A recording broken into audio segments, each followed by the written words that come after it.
കാസർഗോഡ് ഈ മാസം 24-ാം തീയതി വരെയുള്ള ഡ്രൈവിംഗ് ടെസ്റ്റുകൾ റദ്ദാക്കി. കോവിഡ് വ്യാപനം കാരണം എന്ന വിശദീകരണമാണ് അപേക്ഷകർക്ക് ലഭിച്ചത്. അരുൺ പാറയ്ക്കൽ കാസർഗോഡ് നിന്ന് കൂടുതൽ വിവരങ്ങളുമായി ചേരുന്നു.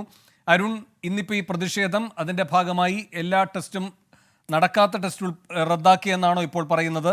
24-ാം തീയതി വരെ നീട്ടി നൽകിയിരിക്കുന്ന സാഹചര്യം എന്താണ്?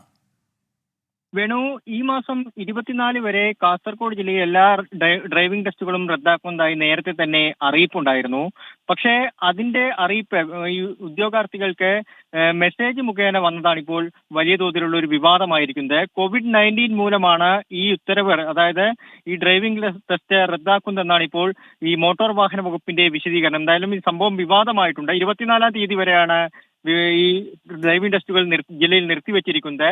ഡ്രൈവിംഗ് ടെസ്റ്റിന് വേണ്ട ഗ്രൗണ്ടുകൾ സജ്ജീകരിക്കാൻ മോട്ടോർ വാഹന വകുപ്പിന് ഇതുവരെ കഴിയാത്തതാണ് ഈ ഇത്തരത്തിലുള്ള ഒരു നടപടിക്ക് കാരണം. പക്ഷേ ഈ ഒരു മെസ്സേജിന് പിന്നിൽ സാങ്കേതിക തകരാറാണെന്ന ഒരു വാദവും മോട്ടോർ വാഹന വകുപ്പ് മുന്നോട്ട് വെക്കുന്നുണ്ട്. വേണു, ശരി. അരുൺ പാറയ്ക്കലാണ് കാസർഗോഡ് നിന്ന് വിവരങ്ങൾ നൽകിയത്.